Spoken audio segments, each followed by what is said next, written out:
Live तस्वीरें देख रहे हैं आप। घोषणा पत्र जारी होने वाला है बीजेपी का। उसके पहले प्रधानमंत्री नरेंद्र मोदी, राजनाथ सिंह समेत अमित शाह और सभी बड़े नेता इस वक्त यहां पहुंच चुके हैं और अब से कुछ ही देर बाद यहां पर बीजेपी का घोषणा पत्र जारी होने वाला है। तो बीजेपी ने अपने घोषणा पत्र का नाम संकल्प पत्र दिया है। तो तस्वीरें लगातार आपको दिखा रहे हैं और आपको बता रहे कि बस कुछ ही देर बाकी है, जो इंतजार अब खत्म हो जाएगा। और जैसे कि राहुल, बीजेपी लगातार ये कहती आ रही है कि सारी जो वर्ग है उन्हें साधने की कोशिश में की जाएगी इस घोषणा पत्र में। अब देखने वाली बात होगी कि कौन से वर्ग के लिए कौन सी बड़ी योजनाएं निकलकर इससे सामने आती है।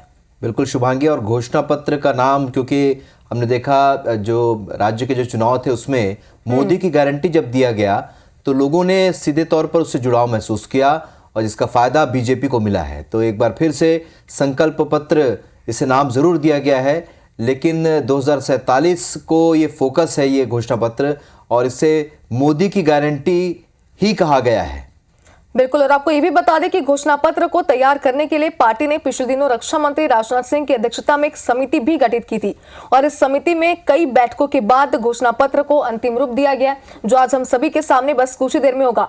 केंद्रीय मंत्री निर्मला सीतारमण, पीयूष गोयल, स्मृति ईरानी, धर्मेंद्र प्रधान, अश्विनी वैष्णव, किरण रिजिजू और अर्जुन राम मेघवाल के अलावा गुजरात के मुख्यमंत्री भूपेंद्र भाई पटेल, उत्तर प्रदेश के उप मुख्यमंत्री केशव प्रसाद मौर्य और पूर्व केंद्रीय मंत्री रविशंकर प्रसाद सहित कुल 27 नेता इस समिति के सदस्य थे, जिन्होंने इस घोषणा पत्र को अंतिम रूप दिया है। बिल्कुल, ये लाइव तस्वीरें हैं जहां आप देख सकते हैं प्रधानमंत्री नरेंद्र मोदी, राष्ट्रीय अध्यक्ष जेपी नड्डा और केंद्रीय मंत्री अमित शाह, राजनाथ सिंह तस्वीरों में साफ तौर पर नजर आ रहे हैं। और अब से कुछ ही देर बाद बीजेपी का घोषणा पत्र जारी होने, अब देखना ही होगा, क्योंकि शुभांगी हमने देखा कि हर वर्ग को ध्यान में रखते हुए राज्य के चुनाव में जो घोषणा पत्र आए थे, खासतौर पर महिलाओं को लेकर जो योजना लेकर सरकार आई थी, उसका सब जगह पर प्रभाव देखने को मिला है। अब ये, क्योंकि अब लोकसभा चुनाव है, ऐसे में ये जो सर्वव्यापी घोषणा पत्र होगा जिसका इंतजार सभी को है, और देखना यह है कि इस घोषणा पत्र में भी किन किन वर्गों का ख्याल रखा गया है। तो इस घोषणा पत्र के लिए समिति का गठन तो यहाँ पर किया ही गया था, लेकिन आपको बता रहे कि घोषणा पत्र इसलिए भी खास माना जा रहा है क्योंकि 5 लाख लोगों के सुझाव भी यहाँ पर लिए गए थे। सूत्रों के अनुसार से बताया जा रहा है कि घोषणा पत्र के लिए बीजेपी को जनता से करीब 5 लाख सुझाव मिले हैं। बताया ये भी जा रहा है कि इसमें पीएम नरेंद्र मोदी की गारंटी 2047 तक विकसित भारत जैसे अहम मुद्दों पर फोकस किया जा रहा है। यह भी कहा जा रहा है कि बीजेपी का यह घोषणा पत्र मोदी सरकार की नीतियों, उद्देश्यों और भावी कार्यक्रमों का व्यापक दस्तावेज होगा। बिल्कुल, और जो शुभांगी जैसा आप बता रही हैं, 5 लाख सुझाव यहाँ मिले हैं, यानी कि लोगों को भी कितनी उम्मीदें हैं प्रधानमंत्री नरेंद्र मोदी से।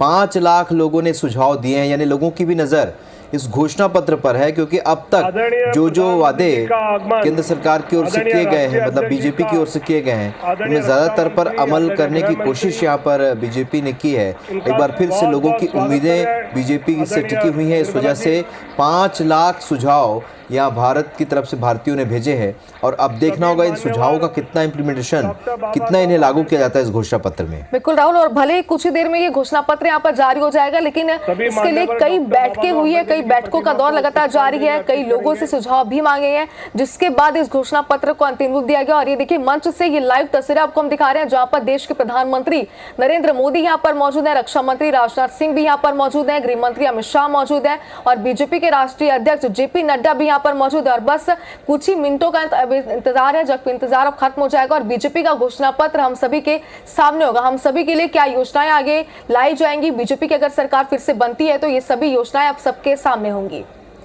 बिल्कुल, और आज चूंकि बीजेपी मुख्यालय में घोषणा पत्र जारी होना है और इस वजह से यहाँ पर सभी बड़े नेता पहुँच चुके हैं, और अब से बस कुछ ही देर बाद इस घोषणा पत्र को जारी किया जाएगा, जिसका सभी इंतज़ार कर रहे हैं। जानने की सभी को इच्छा है या जिज्ञासा है कि इस घोषणा पत्र में क्या ख़ास बातें हो सकती है। लेकिन जैसा प्रदेश के चुनाव में हमने देखा है कि चाहे मध्य प्रदेश और छत्तीसगढ़ की हम बात करें, या महिलाओं पर ख़ास फोकस रहा, किसानों पर फोकस रहा, युवाओं पर फोकस रहा घोषणा पत्र। अब देखना यह है कि लोकसभा चुनाव के जो घोषणा पत्र का जो पिटारा बीजेपी कुछ ही देर में खोलने जा रही है, उस पिटारे में क्या है, क्योंकि सुझाव तो बहुत से लोगों ने यहाँ भेजे हैं। आप जैसे बता रहे थे शुभांगी, 5 लाख लोगों ने यहाँ पर सुझाव भेजे हैं, और सभी को अब इंतज़ार इस बात का है कि इस घोषणा पत्र में क्या ख़ास बिंदु हो सकते हैं।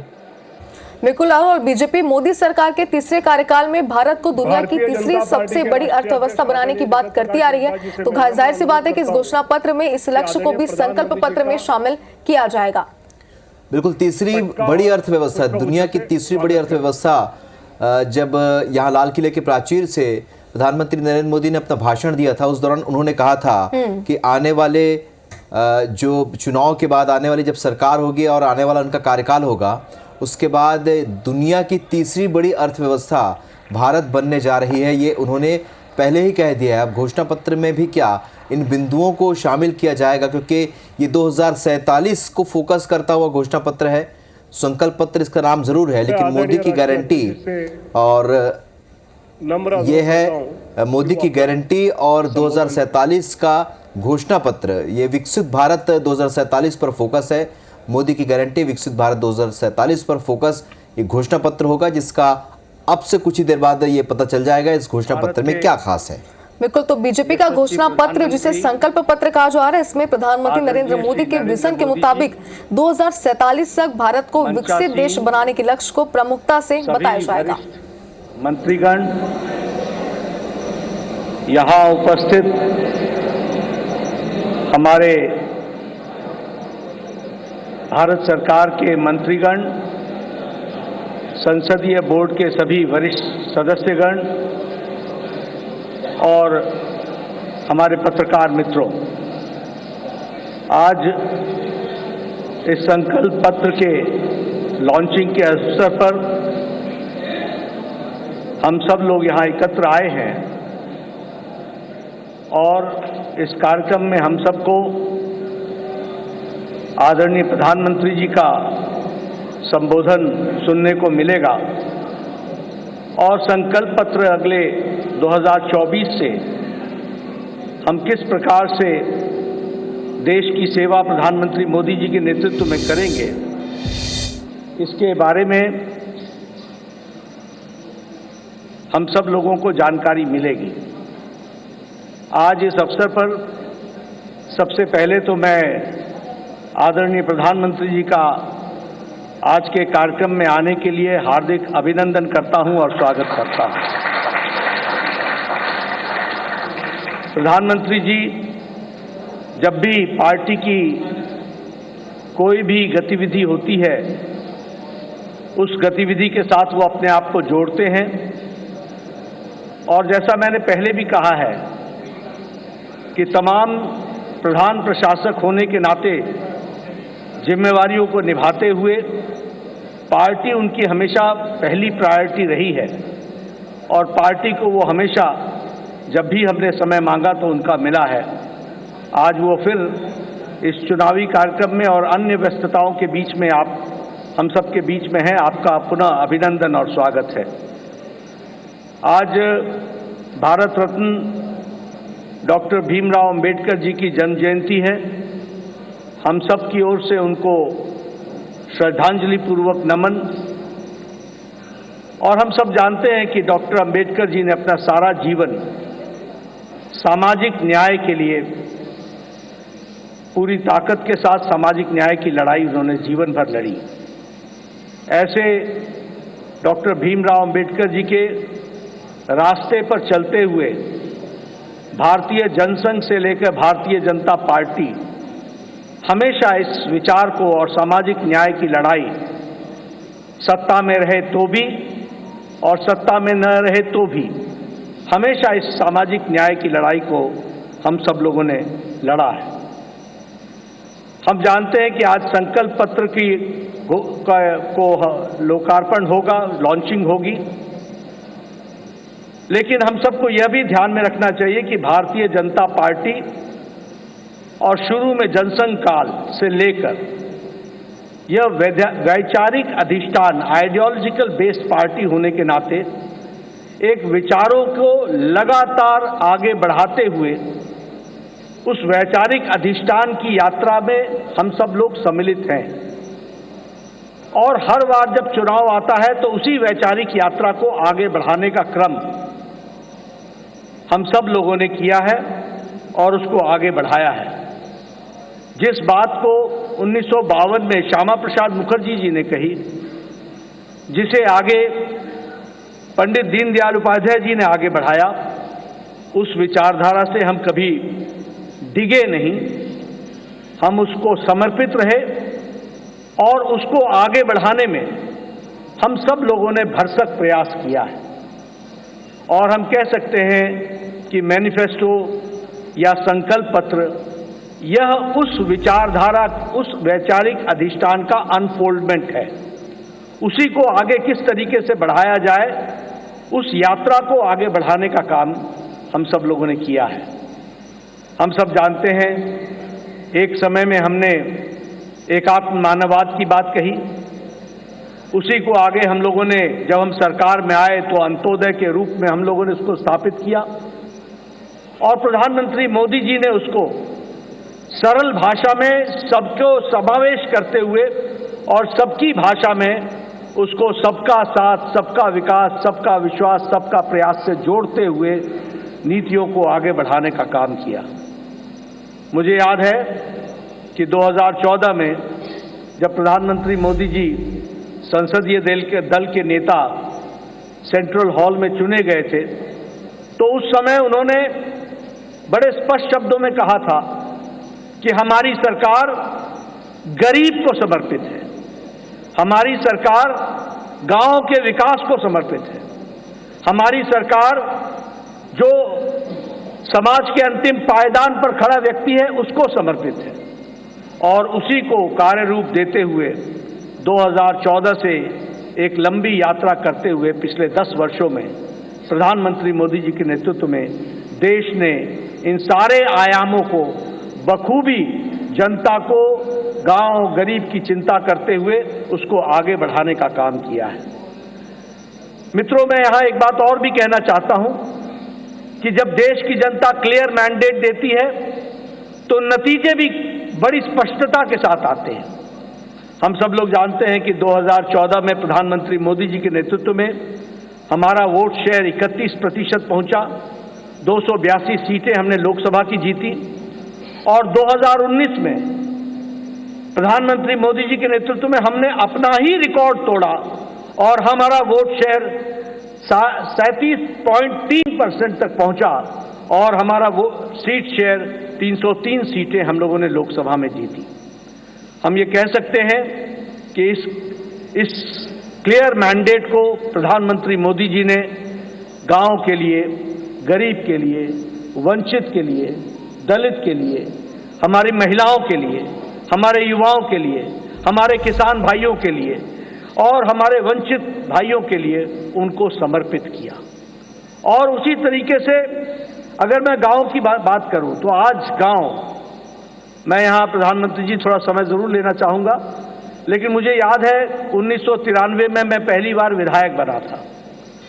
उस समय हमें अपने विधानसभा क्षेत्र में लगभग 90% के गांवों को घूमने के लिए पैदल जाना पड़ता था।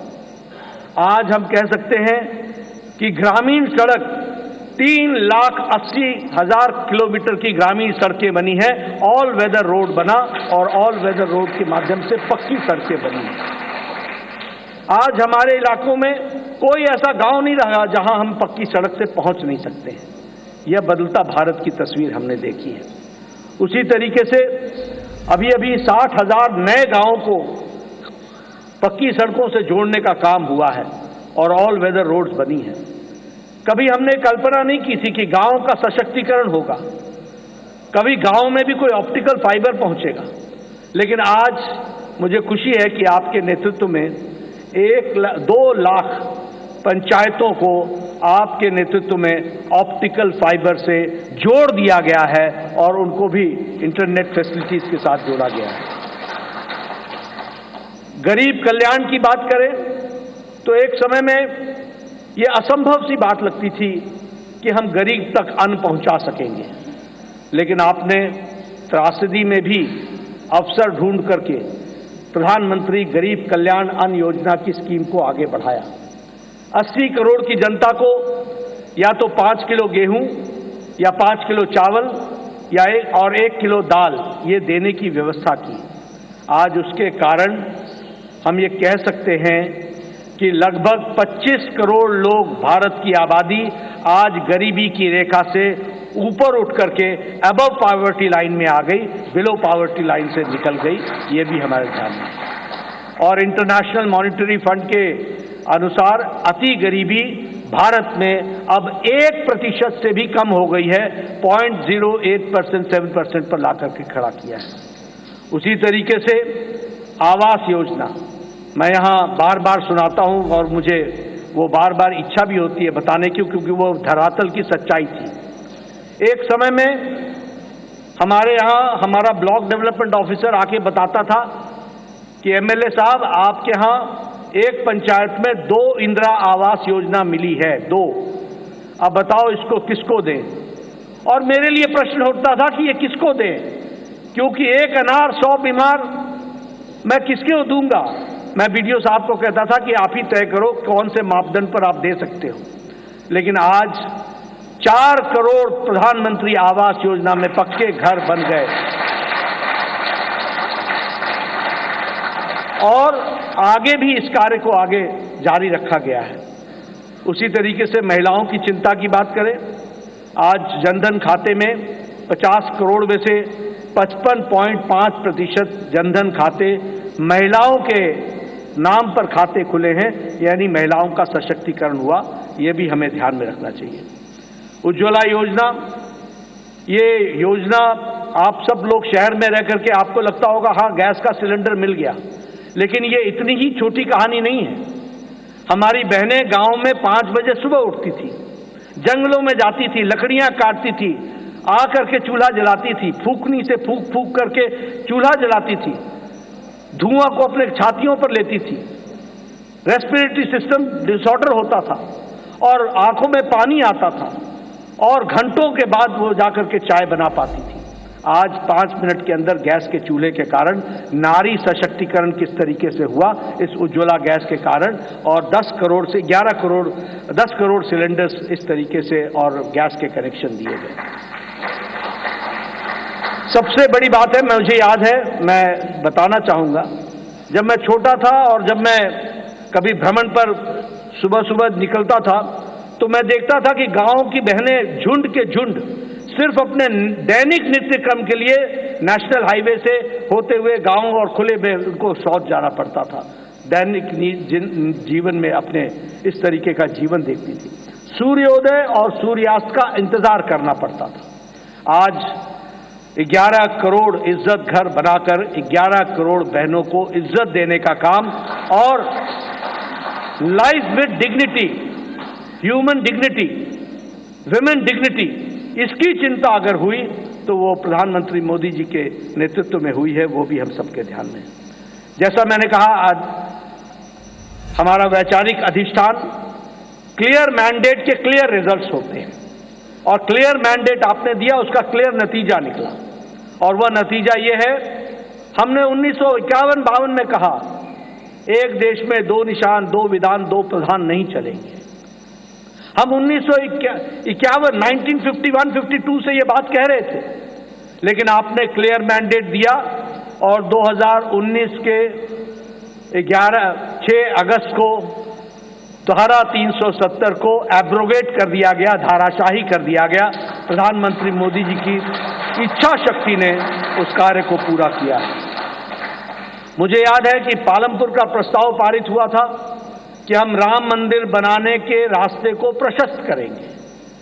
ये पालमपुर का रेजोल्यूशन था और पालमपुर के रेजोल्यूशन से लंबी यात्रा हमने की और हमने वो भी दिन देखे जब कांग्रेस के वकील खड़े होकर के न्यायिक प्रक्रिया को रोकने का प्रयास करते थे और ये कहते थे कि इससे भारतीय जनता पार्टी को फायदा होगा।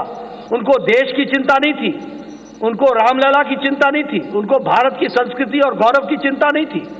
वो वोट बैंक की राजनीति करने वाले लोग उसमें अड़ंगे लगाते रहे, अटकाते रहे, लटकाते रहे, भटकाते रहे।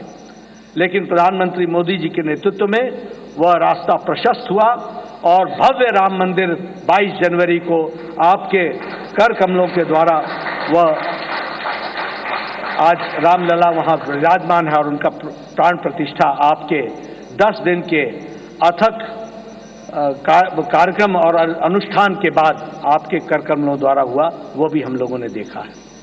ट्रिपल तलाक, 3 तलाक, कोई सोचता नहीं था कि इस विषय को टच करेंगे, कोई इस विषय पर चर्चा भी करेंगे। सुप्रीम कोर्ट से लेकर के समाज के सभी वर्ग मानते थे कि 3 तलाक आज मानवता के लिए एक तरीके से त्रासदी है, इसको समाप्त होना चाहिए। लेकिन यह इच्छा शक्ति, दृढ़ इच्छा शक्ति प्रधानमंत्री मोदी जी ने दिखाई और आपके क्लियर मैंडेट ने इस ताकत को प्रधानमंत्री मोदी जी को करने की इच्छा शक्ति दी और आज ट्रिपल तलाक से हम बहनों को, हमारे मुस्लिम बहनों को हम लोगों ने आज़ाद किया, यह भी हम सब लोगों ने देखा है।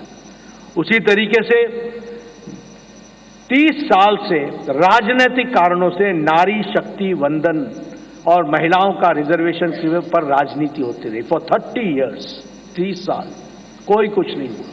लेकिन प्रधानमंत्री मोदी जी की फिर से इच्छा शक्ति और आप सबका सहयोग, 30 साल से जो कार्य नहीं हुआ वो 3 दिन के अंदर प्रधानमंत्री मोदी जी ने नारी शक्ति वंदन विधेयक को पारित करके, और अगली बार लोकसभा में 2029 में हम 33% सांसद हमारी महिलाएं बहनें होंगी, यह भी हम देखने वाले हैं।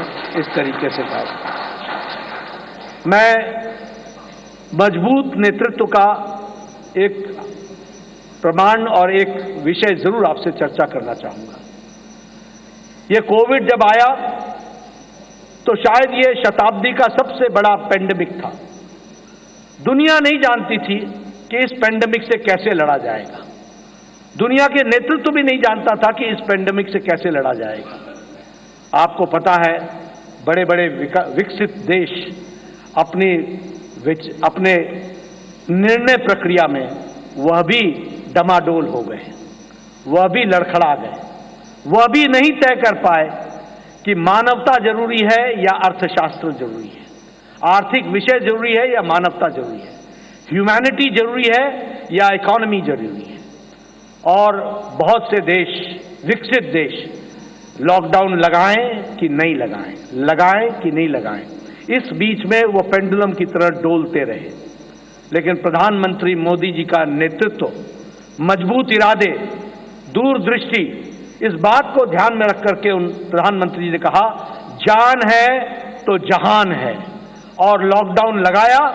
और जहां हमारा देश कोरोना से लड़ने के लिए तैयार नहीं था, वहीं 2 महीने के अंदर कोरोना से लड़ने के लिए प्रधानमंत्री जी ने देश को तैयार किया और फिर कहा जान भी है और जहान भी है, और फिर लॉकडाउन को हटाते हुए और दुनिया के नेतृत्व ने और दुनिया के लोगों ने इस बात को माना, इस बात का लोहा माना कि प्रधानमंत्री मोदी जी का कोरोना से लड़ने का स्ट्रैटेजी और उनका तरीका दुनिया में स्थापित हुआ कि वह सबसे अच्छे तरीके से मानवता के लिए कार्य किया गया। इस बात को भी हमने देखा। मैं बार बार इस बात का जिक्र करता हूं, हम तो हमेशा रिसीविंग एंड पे रहते थे। इस देश में ट्यूबरक्लोसिस की दवा 25 साल बाद आई, कोई दवा 28 साल बाद आई, टेटनस की दवा 30 साल बाद आई, जापानीज इंसेफ्लाइटिस की दवा यहां 100 साल बाद आई। लेकिन कोरोना, प्रधानमंत्री जी ने 20 अप्रैल 2020 को टास्क फोर्स बैठाया और 9 महीने के अंदर 2 वैक्सीन दी और 220 करोड़ डोज दे करके देश के लोगों को बचाने का भी काम किया, और देश के साथ साथ दुनिया को भी वैक्सीन मैत्री में 100 देशों को भी हमने वैक्सीन पहुंचाई, ये भी हम लोगों ने देखा। और डबल डोज के बाद बूस्टर भी लगा, यह भी हमने देखा। मैं यहां यह भी बता देना चाहता हूं कि यह सबसे तीव्र गति से चलने वाला वैक्सीनेशन प्रोग्राम था। 220 करोड़ की जनता को डबल डोज लगाना, यह सबसे तीव्र गति और डिजिटली इसको सपोर्टेड प्रोग्राम रहा, यह भी हमने देखा। मित्रों, हमारे अभी आदरणीय राजनाथ जी मैनिफेस्टो और संकल्प पत्र के बारे में आपके सामने सारी बातें रखेंगे, लेकिन मैं इतना जरूर कहना चाहता हूं कि 10 साल इस बात का प्रमाण है कि देश ने इस बात को माना है कि मोदी की गारंटी पूरी होने की गारंटी है, इस बात की गारंटी।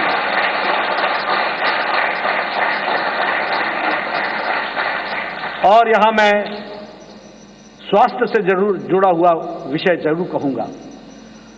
मैं जब स्वास्थ्य मंत्री प्रधानमंत्री मोदी जी ने बनाया 2014 में, और जब मैं वर्ल्ड हेल्थ असेंबली में गया तो वहां हमारे बारे में ऐसा सोचा जाता था कि ये one of the following countries हैं, ये फॉलो करने वाले देश हैं।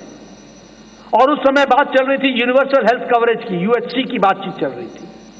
हमने भी नहीं सोचा था कि हम यूएचसी में कभी कुछ कर सकेंगे, लेकिन मोदी जी ने आयुष्मान भारत, ये सबसे बड़ा हेल्थ कवरेज प्रोग्राम, 50 करोड़ लोग, 50 से 55 करोड़ लोगों को 5 लाख रुपए का हेल्थ कवर गंभीर बीमारियों से लड़ने का, और आज वो सबसे बड़ा हेल्थ कवर प्रोग्राम बन गया दुनिया का, वह भी हमने देखा।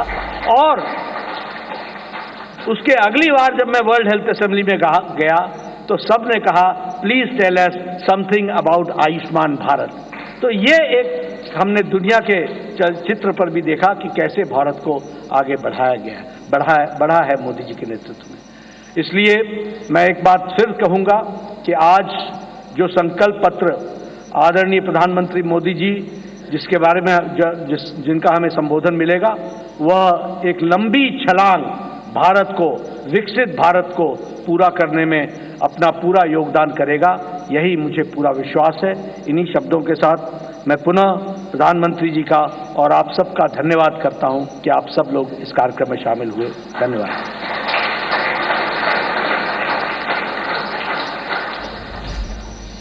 धन्यवाद अध्यक्ष जी। संकल्प पत्र की समिति के अध्यक्ष देश के रक्षा मंत्री आदरणीय राजनाथ सिंह जी को मैं आमंत्रित करता हूं।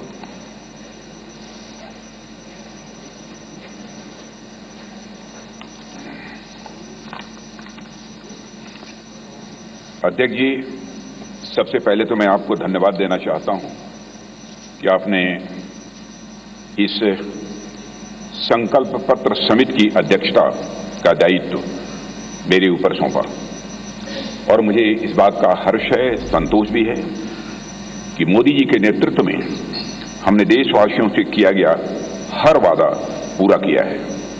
चाहे 2014 का संकल्प पत्र हो या फिर 2019 का घोषणा पत्र हो, मोदी जी के नेतृत्व में हमने अपने हर संकल्प को पूरा किया है। जब मोदी जी के नेतृत्व में हम 2014 के लोकसभा चुनाव लड़ने जा रहे थे तो उस समय मैं पार्टी का राष्ट्रीय अध्यक्ष था। Doctor Murli Manohar Joshi ji manifesto committee के चेयरमैन थे।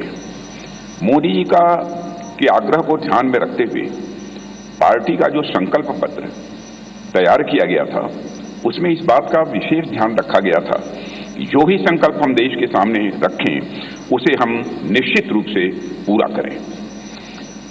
मित्रों, भाजपा अपने संकल्प पत्रों के माध्यम से जहां स्वाभिमानी और सशक्त भारत के निर्माण का रोड मैप प्रस्तुत करती है, वहीं समाज के हर वर्ग के विकास और कल्याण के प्रति अपनी प्रतिबद्धता को भी देश के सामने रखती है। 5 साल पहले 2019 में संकल्पित भारत, सशक्त भारत के उद्घोष के साथ जो घोषणा पत्र हम लेकर आए थे उसमें हमने आजादी के 75 वर्ष पूरे होने पर भारत की एक संकल्पना रखने के साथ साथ 2047 के भारत की भी रूपरेखा देश के सामने रखी थी। उसी भावना के अनुरूप ही हमने 5 साल के संकल्प लिए थे, और मुझे ये कहते हुए साथियों प्रसन्नता है कि साल 2019 में भारत के विकास एवं जन कल्याण के लिए जो भी संकल्प हमने लिए, आज 2024 तक उन सब को पूरा करने में हमने कामयाबी हासिल की है। हम लोगों को इस बात का गौरव है कि भाजपा अपने संकल्प पत्र के प्रत्येक वादे को पूरा करती है। जो हम कहते हैं वो हम करते हैं। हमारे वर्ड्स, हमारे डीड्स, हमारे कृति और हमारे कथन में कभी कोई अंतर नहीं रहा है। यह बात आज केवल भाजपा के लोग ही नहीं बल्कि देश के नागरिक भी मानने लगे हैं। यही विश्वसनीयता हमारी सबसे बड़ी ताकत है। हमने जम्मू और कश्मीर से धारा 370 समाप्त करने की बात कही थी। आज धारा 370 समाप्त हो चुकी है। हमने महिलाओं के लिए विधायी संस्थाओं में 33% आरक्षण की बात की थी। प्रधानमंत्री मोदी जी की प्रेरणा से नए संसद भवन का उद्घाटन होते ही पहला कानून नारी शक्ति बंधन अधिनियम के रूप में देश के सामने आया। साथियों, हमारे संकल्प पत्र में अयोध्या में भगवान राम के भव्य मंदिर के निर्माण का मार्ग प्रशस्त करने की बात भी कही गई थी। आज अयोध्या में रामलला की नव विग्रह में प्राण प्रतिष्ठा हो चुकी है। हमने अपने संकल्प पत्र में आत्मनिर्भर भारत के निर्माण की दिशा में कदम आगे बढ़ाने की बात की थी। आज उस दिशा में देश तेजी से आगे बढ़ रहा है। साथियों, हमने इंक्लूसिव ग्रोथ, समावेशी विकास की बात की थी और गरीब कल्याण के प्रति अपनी प्रतिबद्धता भी व्यक्त की थी। प्रधानमंत्री मोदी जी की गरीब कल्याण के प्रति संवेदनशीलता का इससे बड़ा उदाहरण और क्या हो सकता है कि देश के 80 करोड़ से अधिक जरूरतमंद व्यक्तियों को प्रधानमंत्री गरीब कल्याण अन्न योजना के तहत 2020 से लगातार मुफ्त राशन दिया जा रहा है और मोदी जी ने इस योजना को 2029 तक चलाने का संकल्प भी व्यक्त किया है। साथियों, प्रधानमंत्री मोदी जी के नेतृत्व में हमने पिछले 5 वर्षों में संकल्पित भारत, सशक्त भारत के संकल्प को पूरा करने पर सफलतापूर्वक काम किया है। अब हम भारत के 140 करोड़ नागरिकों के सामने अपना नया संकल्प पत्र प्रस्तुत करने जा रहे हैं। भारतीय जनता पार्टी के जिस संकल्प पत्र को आज हम जनता के सामने प्रस्तुत कर रहे हैं, उसे तैयार करने में बड़ी एक्सटेंसिव और कम्प्रहेंसिव एक्सरसाइज भी की गई है। संकल्प पत्र समिति के पास 3 माध्यमों से सुझाव आए। पहला, रथ के माध्यम से सुझाव हमारे पास आए। दूसरा, संस्थाओं और व्यक्तियों द्वारा पार्टी संगठन के माध्यम से सुझाव आए, हम तक पहुंचाए और बड़ी संख्या में ऑनलाइन इनपुट्स भी हम तक आए। 4 लाख सुझाव नमो ऐप के माध्यम से भी आए हैं। करीब 10 लाख सुझाव वीडियो के माध्यम से आए हैं। ऐसे करीब 15 लाख से अधिक सुझाव समिति के पास आए हैं, जिनकी स्क्रीनिंग करके हमने उनकी समरी तैयार की है। उनमें से मुख्य मुद्दे ढूंढे गए और उस पर चर्चा हुई कि इन मुद्दों पर हम क्या कर सकते हैं। इस बात पर भी विचार हुआ कि हम जो संकल्प लेंगे उनके फाइनेंशियल इम्प्लीकेशंस क्या होंगे। यह विषय केंद्र का है या राज्य सरकारों से जुड़ा है या समवर्ती सूची का है। इस विषय से जुड़ी कोई स्कीम चल रही है या नहीं और इसका हमारे मित्र देशों पर कोई असर तो नहीं पड़ेगा, यह भी सावधानी बरती गई है। सभी बातों पर बहुत ही गंभीरतापूर्वक विचार हुआ है। साथियों, हर विषय की 360 डिग्री एनालिसिस करने के बाद हमने विषयों को 24 ग्रुप्स में बांटा है, 24 ग्रुप्स में से बांटा है। इनमें से 10 सोशल ग्रुप्स बनाए गए, जिनमें गरीब, युवा, मध्यम वर्ग, नारी शक्ति, किसान, श्रम शक्ति, मछुआरे, एसएमईज, विश्वकर्मा, स्मॉल ट्रेडर, वंचित वर्ग, सीनियर सिटीजन एवं सबका साथ सबका विकास, जिसमें समाज के अन्य पिछड़े व कमजोर वर्ग शामिल हैं। इसी तरह जीवन और गवर्नेंस के जुड़े मुद्दे के 14 सेक्टर में बांटा गया है इन्हें। और इनमें पहला है विश्व बंधु, जिसमें भारत के अन्य देशों के साथ संबंध की बात की गई है। फिर है सुरक्षित भारत, जिसमें भारत की आंतरिक और बाह्य सुरक्षा का विषय है। तीसरा है समृद्ध भारत। चौथा है ग्लोबल मैन्युफैक्चरिंग हब। पांचवां वर्ल्ड क्लास इंफ्रास्ट्रक्चर। छठा ईज ऑफ लिविंग। सातवां विरासत का विकास। आठवां है गुड गवर्नेंस यानी सुशासन। नवां है स्वस्थ भारत। 10वां गुणवत्तापूर्ण शिक्षा। 11वां है खेल का विकास। 12वां है सभी क्षेत्रों का संतुलित विकास करना। 13वां है इनोवेशन एंड टेक्नोलॉजी और 14वां है सस्टेनेबल इंडिया, जहां पर्यावरण से जुड़ी हुई बातें। हमारे संकल्प पत्र का हर संकल्प मोदी की गारंटी से युक्त है। मित्रों, आज भारतीय राजनीति में मोदी की गारंटी 24 कैरेट सोने जितनी खरी मानी जाती है।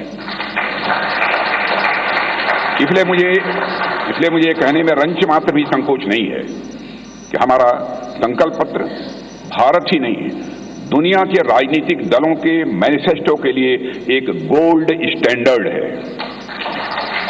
और मुझे पूरा विश्वास है जिन संकल्पों को हम यहां रख रहे हैं वह 2047 तक एक विकसित भारत के निर्माण के प्रधानमंत्री मोदी जी के संकल्प को जहां यह आकार भी देगा वहीं यह विस्तार भी देगा और उसे साकार करने में भी यह मददगार साबित होगा।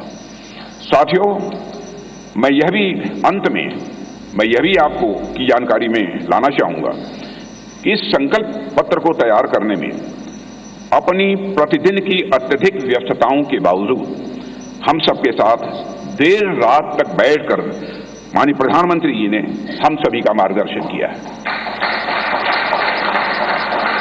उनके पास बैठने के बाद और उनके विचारों सुनने के बाद मैं स्वयं इस नतीजे पर पहुंचा कैसा होगा हमारा विकसित भारत, जहां इस संबंध में उनके अंदर पूरी स्पष्टता है, वहीं पर आत्मविश्वास है कि यह हासिल होकर रहेगा। साथियों, इस इलेक्शन कमेटी की कन्वीनर श्रीमती निर्मला सीतारमण जी और जितने भी हमारे इलेक्शन कमेटी के सदस्य हैं, इलेक्शन मैनिफेस्टो कमेटी के, उन सभी के योगदान की मैं सराहना करता हूं।